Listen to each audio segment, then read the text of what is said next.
It was a bright Saturday afternoon in central London. The sun was shining high in the sky. The clouds were fluffy and white like cotton candy. The air felt warm and soft. It was the kind of day that made people smile and want to be outside. Families were sitting in parks, having picnics and playing games. Children were laughing and running around. Birds chirped in the trees. Music played from the open doors of cafes. It was happy music that made people want to dance. The smell of roasted chestnuts and warm fresh bread floated through the air from food carts. It smelled so yummy that people's tummies growled. The streets were full of people walking, talking, and shopping. They carried bags and wore sunglasses. Some were eating ice cream. Some were holding hands.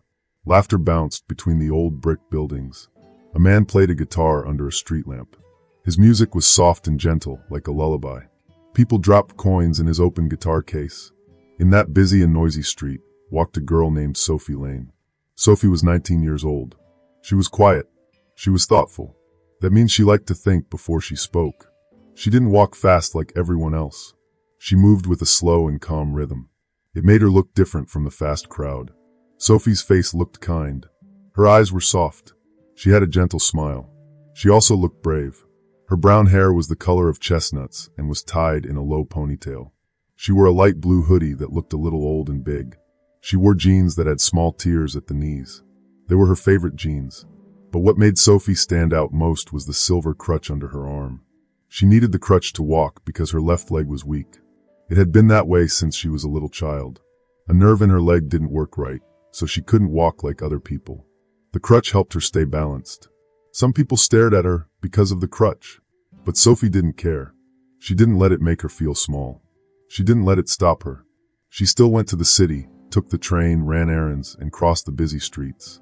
She was used to doing things all by herself. Today, she was going to meet her mom. Her mom was already waiting at a nearby cafe. It was their favorite place. They went there every Saturday to eat cake and talk. Sophie was only a few steps away from the crossing. The cafe was just across the street. She smiled, thinking about the chocolate muffin she always ordered. But then something bad happened. She heard a voice shout, "Hey Limpy, are you in a race with a snail or what?" The words were loud and mean. They cut through all the happy, sounds like a sharp knife. Sophie stopped walking. Her heart beat faster. She turned around slowly, hoping the person wasn't talking to her. But they were. A tall man stood leaning against a street lamp. He had a bald head and wore a leather jacket that looked too shiny. He looked like he wanted everyone to notice him. He smiled, but it was not a nice smile. It was a smile full of meanness. His name was Derek Hunt. Sophie didn't know him. She had never seen him before. But the way he looked at her made her feel scared. His eyes were cold. His voice was cruel. Derek had tattoos on his arms and a shiny chain on his pants. He walked towards Sophie like he thought he was cool. But he wasn't cool. He was being a bully. He said again, "You deaf too?" I said, "Are you limping across the city to get a free sympathy sandwich?" People walking nearby started to look. Some looked curious. Some looked uncomfortable. But no one said anything. No one helped. They just watched. Sophie felt her cheeks turn red. Her voice was small and quiet. "Please," she said. "I just want to go." Derek raised one eyebrow and laughed. "Go. Sure, sweetheart. But if you're going to block the street like a traffic cone, maybe walk faster." And then something awful happened. Derek lifted his leg and kicked Sophie's crutch. He kicked it hard. It was not a joke. It was not an accident. He did it on purpose. It was mean. It was cruel. It was violent. The silver crutch fell to the ground with a loud sound. It clanged on the pavement. Sophie cried out. She couldn't stand without it. She lost her balance. Her arms reached out to hold something, but there was nothing. She fell. Her body hit the cold, hard ground. Her glasses flew off her face. Her palms scraped against the street. It hurt, but the pain in her heart was louder than the pain in her hands. People around her gasped. But still no one helped. Only one person moved. From across the street, behind a delivery van, a man stepped out. He had been drinking coffee quietly, watching everything. Now he walked forward. His steps were calm, strong. Sure, he didn't run. He didn't shout, but there was something powerful in the way he moved. People started whispering. "Wait, is that Jason?" Yes, it was Jason Statham. He was wearing a plain black t-shirt. His arms were strong. His jeans were dark. His boots made soft sounds on the pavement. His face looked serious. He didn't smile. He He didn't blink. His eyes went straight to Sophie, lying on the ground. Then his eyes turned to Derek. Derek hadn't seen him yet. He was still laughing. He looked down at Sophie and said, "Oops. Guess you tripped over your own foot, huh?" Jason's voice rang out. "Are you proud of that?" It was deep. It was firm. It made everyone stop. Derek turned. He still smiled, not knowing who he was talking to. "Who's asking? Another lover?" he said in a mocking voice. Jason didn't answer.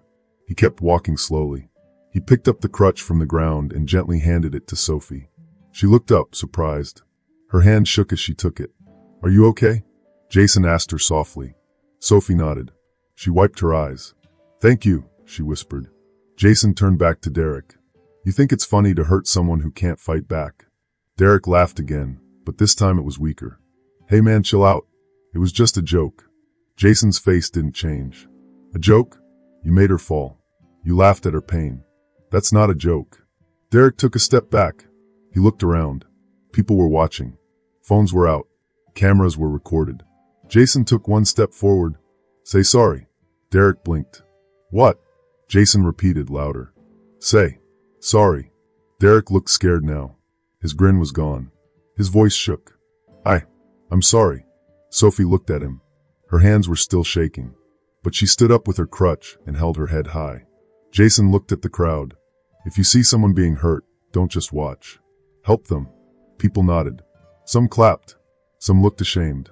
Derek turned and walked away fast. He didn't look so tough anymore. Jason helped Sophie cross the street. Her mom came running out of the cafe, hugging her tight. "Thank you," her mom said to Jason. Jason just nodded. "Take care of her." Then he walked away, quiet as he came. No music. No flash. Just a kind man who did the right thing. And Sophie? She smiled through her tears. That day, she felt stronger than ever. Jason walked closer. The air felt heavy, like something big was about to happen. The people standing around moved back without even thinking. They could feel something serious was going on. Jason's face didn't show much. But his eyes looked strong and scary. He looked down at Sophie, who was sitting on the ground. He bent down beside her. "Are you okay?" Jason asked softly. Sophie had tears in her eyes. She nodded slowly. I think so," she whispered. Jason gently gave her a crutch. He helped her sit up straight. Then he stood back up, slowly. Now, he turned to look straight at Derek. Derek gave a little laugh. "Wait a second, you look familiar," he said. Jason raised one eyebrow. "Oh, is that supposed to scare me?" he replied. Then Jason said something that made the whole place go quiet. He looked right at Derek and said, "You think you're a man because you push a girl who already has trouble standing?" His voice was calm but cold and very serious. "That doesn't make you strong. That makes you nothing." Derek laughed again. He puffed out his chest to look tough. "Oh, are you going to teach me a lesson, movie star?" he joked. Jason didn't say anything. Before anyone could even blink, Jason moved fast. Faster than anyone expected. He stepped forward. He grabbed Derek's wrist. He twisted it behind Derek's back. Then he hit Derek's ribs with his elbow, just once. It was all so quick and smooth. Derek gasped. He dropped to his knees. His eyes were wide. He looked shocked and hurt. Jason still held his arm. He leaned close to Derek's ear and said, "You don't hurt people who can't fight back. If you want to fight, find someone who can take you apart." Then Jason let go. Derek fell to the ground, coughing and breathing hard. The people watching didn't scream or run away. Instead, they clapped. They cheered for Jason. Many people pulled out their phones and started recording. But Jason didn't care. He just turned and walked back to Sophie. She was still sitting on the ground, looking surprised. Jason held out his hand to her. "Come on," he said gently. "Let's get out of here." A little while later, they went to a small cafe around the corner. The workers there were kind. They brought out tea and a small box of bandages and wipes. Jason sat quietly at the table. Sophie used the supplies to clean a little scratch on her arm. She looked at him shyly and said, "You didn't have to do that." Jason gave a soft smile. "Yeah," he said, "I did." "I don't even know your name," Sophie said. "Jason," he replied. Sophie's eyes grew big. "Wait, Jason Statham?" Jason looked around the cafe and smiled. "I get that a lot," he said with a grin. Sophie laughed, just a little, but it was enough to make her feel better. "You didn't punch him," she said. Jason nodded. "I didn't need to. Some people learn better when they feel embarrassed instead of hurt." That night, something crazy happened. The internet exploded with videos of what happened. So many people were sharing the moment. The video was everywhere. Jason Statham saves disabled girl from a bully became the #1 story. News channels talked about it. YouTubers made videos about it. People on talk shows discussed it too. But Jason didn't say much about it. He didn't want attention. He didn't do it for fame. When one reporter found him outside a gym and asked him questions, Jason said, "I just did what anyone should have done." Then he added, "But I guess that's the sad part. Not enough people do." Sophie's life changed too, in a very big way. People wanted to hear her story. Not just the story of what happened that day, but the story of everything she had gone through in her life. She had been strong for a long time. She had struggled and tried hard, even when it was tough. Now people wanted to listen. Groups that helped people with disabilities reached out to her. They wanted her to speak and share her story.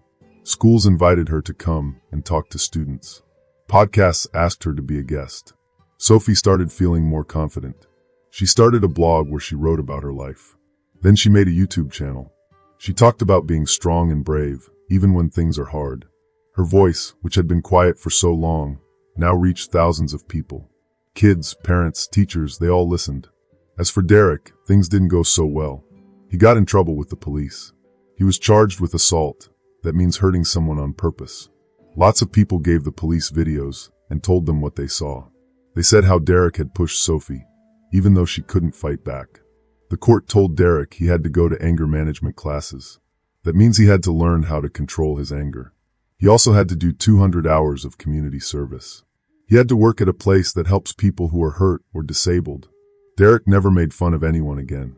Jason didn't want to be a hero. He just did the right thing. But to Sophie, he was a hero. To the people who watched, he showed what real strength looks like. And to Derek, he gave a lesson he would never forget.